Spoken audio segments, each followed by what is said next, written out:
balik lagi ketemu aku, Dia Melani, di channel YouTube Menggapai Asa.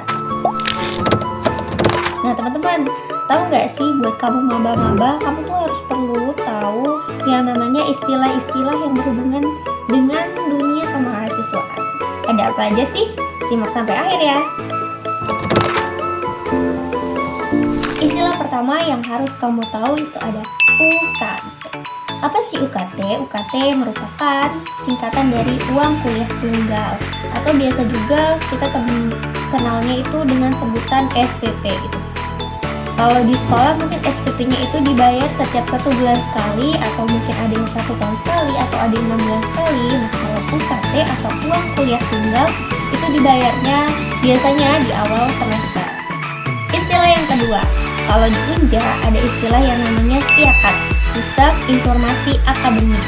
Itu merupakan sebuah akronim di mana SIAKAD ini tempat semua data-data akademik kita masuk ataupun tercatat gitu. Jadi kalau misalnya teman-teman udah daftar jadi mahasiswa suatu kampus, udah diterima dan mengikuti proses pembelajaran, presensi, dan lain sebagainya, data-data semua yang berhubungan dengan akademik teman-teman akan terangkum dalam yang namanya SIAKAD. Sampai kapan sih SIAKAD itu gak bisa diakses lagi? SIAKAD itu bakalan berhenti untuk bisa kamu akses ketika kamu udah wisuda. Yang ketiga itu ada namanya KTM. Jadi kalau kalian udah isi SIAKAD, kalian udah lengkapin biodata kalian bakalan bisa cetak KTM kalian. KTM itu apa sih? KTM itu kartu tanda mahasiswa. Kalau misalnya kamu sebagai penduduk yang sudah berumur 17 tahun ke atas itu punya namanya KTP atau kartu tanda penduduk. Nah, di kampus juga ada yang namanya KTM, kartu tanda mahasiswa. Ini digunakan sebagai identitas kamu, mahasiswa dari kampus A, dari program studi A, dari fakultas B. Selanjutnya ada SKS. SKS bukan sistem kebut semalam ya. SKS itu satuan kredit semester. Jadi kalau di sekolah ada yang namanya jam pelajaran, misalnya nih pembelajaran matematika itu 3 jam pelajaran satu hari. Kalau di kampus namanya SKS. SKS itu satuan kredit semester. Dimana satu SKS itu biasanya 50-an menit nih teman-teman.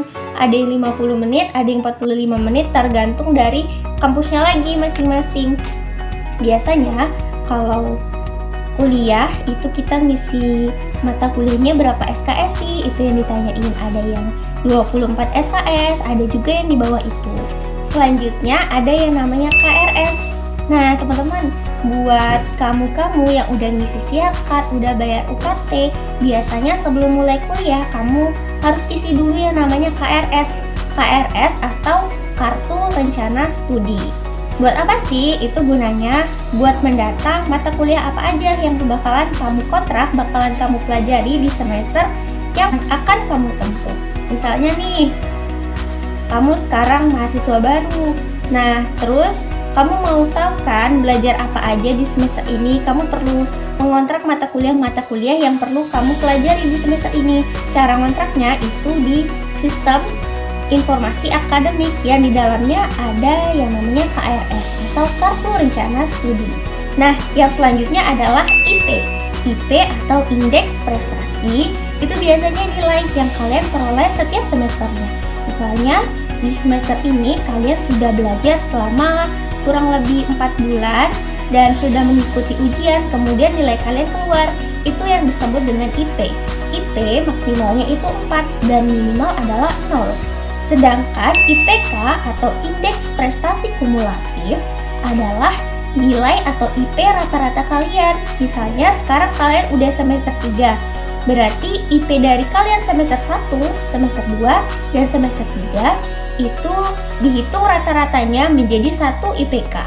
Misalnya kalian IP semester 1-nya 4, IP semester 2-nya 3, IP semester 3-nya 3, berarti 4 ditambah 3 ditambah 3, 10 dibagi 3, itu adalah IPK kalian di semester 3. Kalau kalian berlanjut lagi ke semester 4, nanti ditambahin lagi dengan IP kalian di semester 4, kemudian dibagi 4. Itu yang namanya IPK atau Indeks Prestasi Kumulatif. Selanjutnya ada yang namanya NIM atau Kalau di kampus-kampus lain ada juga yang menyebutnya NPM, NIM, NIM atau nomor induk mahasiswa atau NPM, nomor pokok mahasiswa, merupakan identitas dari setiap mahasiswa. Dan setiap mahasiswa dengan mahasiswa lainnya itu berbeda-beda NIM-nya. Ada yang mungkin sama tapi pasti ada perbedaan pada satu angkanya atau satu hurufnya. Kemudian yang selanjutnya adalah KHS. Kalau kalian tadi udah dengerin aku bahas KRS atau Kartu Rencana Studi yang kalian isi di awal semester, di akhir semester kalian bakalan punya yang namanya KHS. Kalau di sekolah mungkin kalian kenalnya dengan istilah bagi raport. Nah, tapi kalau di kampus itu namanya KHS atau Kartu Hasil Studi. Itu merupakan kumpulan nilai-nilai yang kalian peroleh berdasarkan mata kuliah yang kalian kontrak di semester tersebut. Kalau di akhir itu namanya transkrip nilai. Nah, jadi teman-teman, kalau IP itu untuk nilai per semester, kalau KHS itu untuk hasil nilai satu semester. Nah, kalau IPK itu nilai dari rata-rata setiap semester. Kalau transkrip nilai itu adalah gabungan nilai dari seluruh semester yang udah kalian tempuh. Yang selanjutnya, biasanya di dalam sebuah siakat ada tertera yang namanya PA. PA itu apa sih? PA atau pembimbing akademik ini adalah seorang dosen yang berperan sebagai orang tua asuh kalian di kampus. Kalau di sekolah mungkin kenalnya dengan sebutan wali kelas. Wali kelas ini merupakan orang tua dari satu siswa yang berada dalam satu kelas. Tapi kalau PA dalam satu kelas mahasiswa itu beda-beda. Ada yang mungkin si A dengan si B berbeda dosen PA, tapi si A dengan si C atau si D itu satu dosen PA. Jadi dosen PA itu tidak terikat satu kelas harus sama, beda-beda ya. Selanjutnya lagi, di kampus juga ada yang namanya dosen yang namanya kaprodi. Kalian harus tahu nih sama yang namanya kaprodi. Kaprodi itu singkatan ataupun akronim dari Kepala Program Studi. Program studi itu apa sih? Misalnya kalian, kamu kuliahnya jurusan apa? Nah, kamu jawab kuliahnya jurusan pendidikan matematika. Itu sebenarnya adalah program studi. Tapi ada juga beberapa kampus yang mengenalnya dengan istilah jurusan. Nah, setiap program studi, pendidikan matematika, pendidikan bahasa Inggris, pendidikan kimia, itu dipimpin oleh Kepala Program Studi atau Ketua Program Studi. Nah, selanjutnya ada istilah di atas kaprodi, ada apa sih? Istilahnya di atasnya ada kajur atau Ketua Jurusan atau Kepala Jurusan. Jadi tingkatannya setelah program studi itu ada tingkatan jurusan. Biasanya kalau program studi itu hanya memuat satu, misalnya program studi pendidikan matematika aja, program studi pendidikan bahasa Indonesia aja. Tapi kalau jurusan itu dihimpun berdasarkan kesamaan rumput ilmunya, misalnya pendidikan matematika, pendidikan kimia, pendidikan fisika, dan pendidikan biologi bergabung menjadi satu jurusan.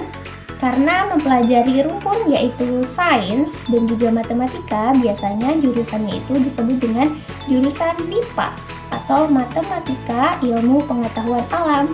Dan seorang kajur memimpin sebuah jurusan. Nah, kalau di kampus-kampus ada jurusannya MIPA, terus ada jurusan PIPS atau Pendidikan Ilmu Pengetahuan Sosial yang di dalamnya ada pendidikan ekonomi, pendidikan sejarah, dan juga PPKN. Nah, seperti itu. Selanjutnya lagi, di atas kepala jurusan ada yang namanya dekan. Dekan ini adalah pemimpin di tingkat fakultas, dosen yang diangkat sebagai pemimpin ataupun ketua di fakultas tersebut. Nah, jadi urutannya dari kaprodi naik ke kajur, kemudian naik lagi ke dekan. Nah, untuk di lingkup universitas yang memimpin adalah rektor. Rektor kalau di sekolah mungkin bisa dikenal dengan istilah kepala sekolah atau kepala kampus, itu disebut dengan istilah rektor. Buat kamu-kamu yang mungkin masih mahasiswa baru, pasti udah kenal banget nih sama kalau misalnya ada kakak tingkatnya yang mahasiswa akhir, itu sudah sibuk sama yang namanya skripsi. Skripsi itu apa sih? Skripsi itu adalah tugas akhir yang harus diselesaikan oleh mahasiswa strata atau S1. Jadi tugas akhirnya sebelum ia lulus atau sebagai syarat kelulusannya harus menyelesaikan yang namanya skripsi. Terus juga nih ada yang namanya TA atau tugas akhir. Ini mirip ya kayak skripsi tapi lebih ke pada bentuk karya, kemudian bentuk laporan begitu. Kemudian juga ada yang namanya istilahnya KKN. KKN atau kalian pasti keingetnya sama KKN Desa Penarikan. Nah, sebenarnya KKN itu apa sih? KKN yaitu kuliah kerja nyata. Ini prinsipnya sama seperti pengabdian. Konsepnya sama seperti pengabdian, dilakukan oleh sekelompok mahasiswa di suatu desa ataupun tempat. Biasanya KKN ada syaratnya di semester akhir seperti itu. Ada juga mungkin yang di semester 5 sudah melaksanakan yang namanya KKN. Selanjutnya juga nih, kalau kamu lagi kuliah yang kenal mungkin atau yang praktikum, ada kenal dengan sebutan ASDOS atau asisten dosen. Asisten dosen itu biasanya mahasiswa yang sudah berada di tingkat lebih tinggi dari kamu yang diangkat sebagai asisten dari dosen A untuk membantu dosen tersebut melaksanakan perkuliahan untuk kamu mahasiswa-mahasiswa. Kemudian kita balik lagi ya ke dalam tatanan atau susunan yang ada di dalam kampus. Nah, kalau tadi udah bahas prodi, fakultas, nah jurusan, kemudian kalau di prodi itu ada yang namanya HIMA atau IMA. Itu adalah himpunan mahasiswa atau ikatan mahasiswa yang isinya mahasiswa-mahasiswa dalam satu rumpun prodi. Kalau HMJ dalam satu rumpun jurusan. Terus ada juga yang namanya istilahnya BEM, Badan Eksekutif. Kalau kamu tahu di tatanan kenegaraan itu ada lembaga yudikatif, eksekutif, dan legislatif. Di kampus juga ada loh, karena kampus merupakan miniatur sebuah negara. Buat kamu yang mau tahu gimana sih miniatur negara, gimana sih tatanan ataupun struktur kenegaraan, nah di kampus itu ada yang namanya Badan Eksekutif Mahasiswa atau biasa disingkat dengan BEM, BEM. BEM ini ada BEM fakultas, juga ada BEM universitas. Biasanya kalau BEM universitas dipimpin oleh seorang presma atau presiden mahasiswa. Kalau di lingkup fakultas itu dikenalnya sebagai wilayah provinsi. Jadinya untuk pemimpin BEM fakultas disebut dengan istilah gubernur. Sedangkan untuk lingkup jurusan, kalau ada badan eksekutifnya itu biasanya diketuai atau dipimpin oleh namanya bupati. Tapi untuk kecamatan tidak dipimpin oleh camat ya, karena di kampus tidak ada lingkup kecamatan.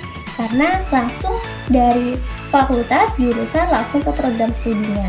Terus buat kamu juga yang misalnya lagi PKK terus ada dikenalin sama yang namanya Ormawa, UKM, OK, itu apa sih? Nah, kalau UKM itu unit kegiatan mahasiswa, lingkupnya universitas.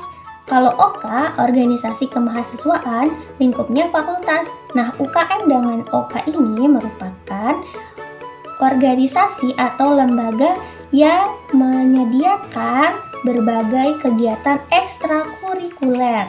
Kalau kamu di sekolah misalnya ada yang ikut ekskul kepramukaan, ada yang ikut ekskul protokoler misalnya. Nah, kalau di kampus juga ada yang namanya UKM dan juga OK.